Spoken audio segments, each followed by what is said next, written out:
నమస్తే, నేను మీ పద్మావతి. ఈరోజు మనతో పాటు దైవాజ్ఞ బ్రహ్మశ్రీ వీరంపురం సుబ్రహ్మణ్య స్వామి గురూజీ గారు ఉన్నారు.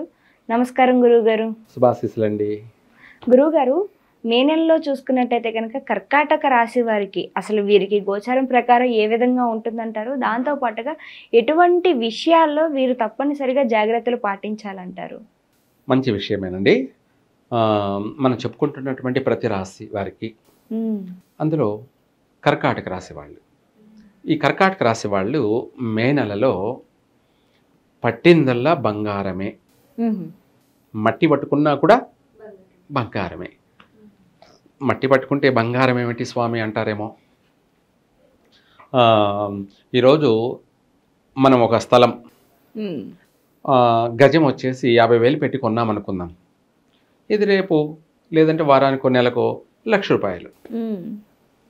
అప్పుడు గజం మీద 50,000 లాభం వచ్చినట్టేగా. అంటే బంగారం కంటే విలువైపోయింది కదా. అట్లా నువ్వు ఎన్ని వేల గజాలు కొంటే అంత అన్ని కోట్లు ఆదాయం. ఇదే మనం మట్టి పట్టుకుంటే బంగారం. మామూలుగా ఏదో స్వామి మట్టి పట్టుకుంటే బంగారం అవుతాడు అన్నాడని మట్టి పట్టుకున్నాను, బంగారం కాలేదే, ఇవన్నీ పేకు, నమ్మకూడదు అనే విధంగా వెళ్ళకూడదు. బంగారం కంటే కూడా విలువైన మాట అన్నమాట. అదే ఇందాక చెప్పింది. మనము ఒక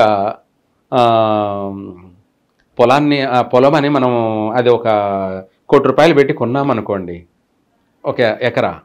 లేదు అది ఒక 10 లక్షలని మనం ఎకరా 10 లక్షలని కొన్నామనుకోండి, ఇది కొద్ది రోజులకి 10 కోట్లు, కొద్ది రోజులకి 10 కోట్లు. ఎలా అంటే అంతే, ఇంకా అది అలా మారిపోయింది పరిస్థితి. అంటే బంగారం కంటే కూడా త్రిబుల్ వాల్యుయేషన్ పెరిగిపోయింది. మనం అదే మట్టి పట్టుకున్న బంగారం అంటే ఇదే. మనం ఆడ అడుగు పెట్టినా, మనం ఎక్కడ ఏం చేసినా అది కలిసి రావడం అంటారనమాట. అలా ఆ విధంగా కర్కాటక రాశి వాళ్ళకి ఏది చేసినా కూడా ఈ నెలలో కలిసి వచ్చే అవకాశాలే ఎక్కువగా ఉన్నాయి.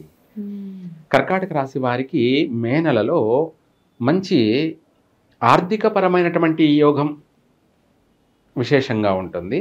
కాకపోతే ఆలోచనలు ఎక్కువ వీళ్ళకి. ఆలోచనలు అంటే ఎవరు లేకపోతే వాళ్ళ మనసులో వాళ్ళే మాట్లాడుకోవడం, ఆలోచించడం. అంటే ఏంటంటే, ఇప్పుడు నేను ఈ కార్ చూశాను, బాగుంది, ఈ కార్ నేను కొంటే బాగుంటుంది, కొనాలి, ఎట్లా కొనాలి, ఎప్పుడు కొనాలి. లేదు ఒక అందమైన ఇల్లు చూసారనుకోండి, నేను కూడా ఇలాంటి ఇల్లు కొనుక్కోవాలి, ఎట్లా ఏమిటి, ఇలా మనిషిలో ఒక ఆలోచన థింకింగ్ అనేది ఎక్కువగా ఉంటుంది. ఉద్యోగం, నాకు ఈ జాబ్ వస్తే బాగుండు, అది వచ్చే అవకాశం కూడా ఉంది. ఇలా వాళ్ళ ఆలోచన అనేది విపరీతంగా ఉంటుంది. ఆశలు అనేది కూడా ఎక్కువగా ఉంటాయి. గాలి కంటే వేగంగా ఉంటుంది. గాలి మనకంటే వెనకబడుతుంది అన్నమాట. అంటే ఈ కర్కాటక రాశి వాళ్ళకి ఆలోచనలు విపరీతంగా ఉంటాయి. అయితే ఆలోచనకు తగినట్టుగా కొన్ని పనులు నెరవేరుతాయి కూడాను. ఆ ఆలోచనకు తగినట్టుగా ఆర్థిక పరంగా కొన్ని పనులు నెరవేరుతాయి. ఈ రాశి వాళ్ళు ఈ మే నెలలో 100% ప్రయత్నం చేసుకోవచ్చు. వాళ్ళ దగ్గర ఉన్న డబ్బుతోటి ఇల్లు కొనాలనుకుంటే సొంత ఇంటి కల నెరవేరుతుంది. ఇల్లు కూడా కొనాలి కూడా ప్రతి ఒక్కరు కూడా. ఎందుకంటే ఈ నెల వచ్చేటప్పటికి ఈ రెంట్లు ప్రతి నెల తిరిగి చూడకతలకి నెల వచ్చేస్తూ ఉంటుంది. నిన్ననే కట్టాం కదా, మళ్ళీ అప్పుడే రెంట్ వచ్చేసింది అని చెప్పి బాధపడుతూ ఉంటారు. ఆ ఇంటి రెంట్ కట్టేదానికి బదులుగా ఆ ఇంటి రెంట్తో పాటు ఇంకో కొంత వేసుకొని ఈఎంఐ కట్టుకుంటే మన సొంత ఇల్లుగా ఉండిపోతుంది కదా అని చెప్పేసి వీళ్ళకు ఆలోచన. ఇందాక చెప్పాను కదా, ఆలోచనలు వీళ్ళు గాలి కంటే వేగంగా ఉంటారని. గాలి కూడా వీళ్ళ వెనకబడిపోతుంది అనమాట. అలాంటి ఆలోచనలు వీళ్ళల్లో మొదలవుతాయి అన్నమాట.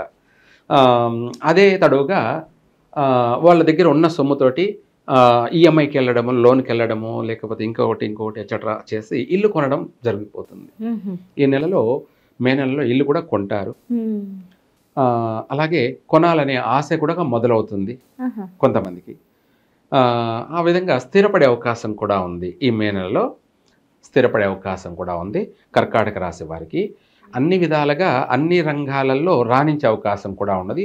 మొండితనంతో, పట్టుదలతో, ఆశయ సాధనతో వాహనాలు కొంటారు, నూతన వాహనాలు, చక్కగా వస్తువులు కొంటారు. మీరన్నట్టుగా బంగారం కొనే అవకాశం, వెండి వస్తువులన్నీ కూడా కొనే అవకాశం ఉంది. అలాగే ఇల్లు కూడా మంచి అందమైన సుందరమైనటువంటి స్వగృహాన్ని కొనే అవకాశం ఉంది. అలాగే ఇంట్లో కావాల్సిన వసతులని, ఇంటిని అలంకరించుకునేటువంటి అందమైనటువంటి గృహాన్ని అలంకరించుకోవడానికి కోసమై ఎంత ఖర్చైనా చేసి కూడా ఇంటిని అందంగా సుందరంగా రూపురేఖలను తీర్చిదిద్దుకుంటారు. ఇదే కాకుండా దీంతో పాటు కూడా ఈ రాశిలో విద్యార్థులకి విశేషమైనటువంటి శుభకాలం అని చెప్పాలి.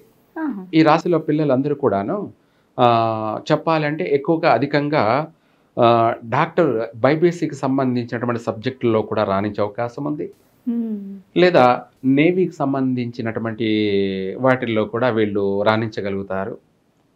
నేవీ అంటే మన స్టీమర్కి సంబంధించి ఇటువంటి వాటికి సంబంధించి అటువంటి రంగాలలో కూడా ఎక్కువగా రాణించే అవకాశం ఉంది.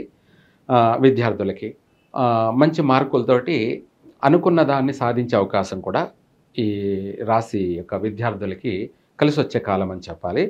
వీటితో పాటు కూడా వివాహ జీవితంలో అధికంగా ఆలస్యం జరిగి ఇంకా వివాహం కాలేదు ఎప్పుడవుతుంది అని అనుకునేటువంటి వాళ్ళందరికీ కూడా ఈ నెలలో ఏకంగా శుభవార్తలు వింటారు. ఎంగేజ్మెంట్లు, నిశ్చితాంబూలాలు కూడా జరిగే అవకాశం ఉంది. వీటితో పాటు కూడా సంతాన యొక్క సాఫల్యత అంటే వాళ్ళకి శుభవార్తలు, సంతాన భాగ్యం కూడా కలిగే అవకాశం కూడా ఉంది. ఈ విధంగా చెప్పుకుంటూ పోతే కర్కాటక రాశి వారికి మే నెలలో సర్వ విధాల కూడా శుభప్రదమైన మాసం అని చెప్పాలి. గురుగారు, మరి దాంపత్య జీవితం ఎలా ఉంటుందంటారు? దాంతో పాటుగా కోర్టు సమస్యలు, ఇంతవరకు కోర్టు సమస్యలతో కాస్త సతమతం అవుతూ ఉన్నవారు ఉంటారు కదా, మరి వారికి కాస్త వాళ్ళకు అనుకూలంగా ఏమైనా వచ్చే అవకాశం ఉంటుందంటారా? మంచి విషయం అడిగారు. ఈ రాశి వారికి ఈ నెలలో ఆ సమస్యల నుంచి ఎన్నో ఏళ్ల నుంచి పడుతున్నటువంటి వాళ్ళకు కూడా ఈ నెలలో ఆ బాధ తీరిపోతుంది. ఆ కోర్టు సమస్యలు ఏమైనా సరే తీరిపోతాయి, కొట్టేయడం జరుగుతుంది. అలాగే వీళ్ళకు ఉపశమనము కలిగే అవకాశం ఉంది. సంతోష వార్తలు వింటారు, శుభవార్తలు వింటారు. వీళ్ళు అన్నిటి నుంచి కూడా బయటపడతారు. చెప్పాలంటే కొన్ని కష్టాల నుంచి, ఇంకా చెప్పాలి అంటే గ్రహణం పట్టి సూర్యుడిని కేతు మింగినప్పుడు దేశమంతా కూడా, ప్రపంచమంతా కూడా, విశ్వం అంతా కూడా చీకటిగా అయిపోతుంది. మళ్ళీ ఆయనను వదిలేస్తే ఏమవుతుందంటే మళ్ళీ ప్రపంచానికి అంతా వెలుగు వస్తుంది.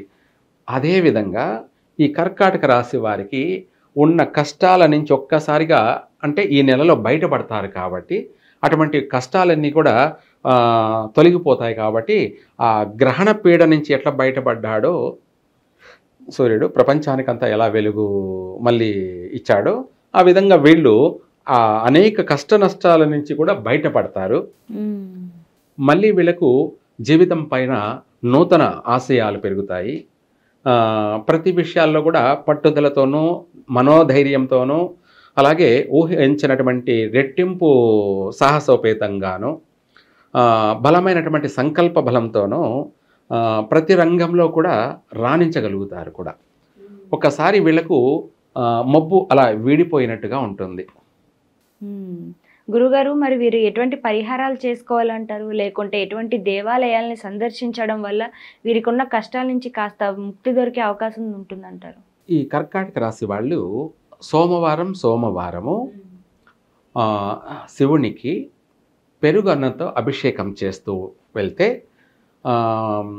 మనసు స్థిమితం పడుతుంది, మనశ్శాంతి కలుగుతుంది, ప్రశాంతత కలుగుతుంది.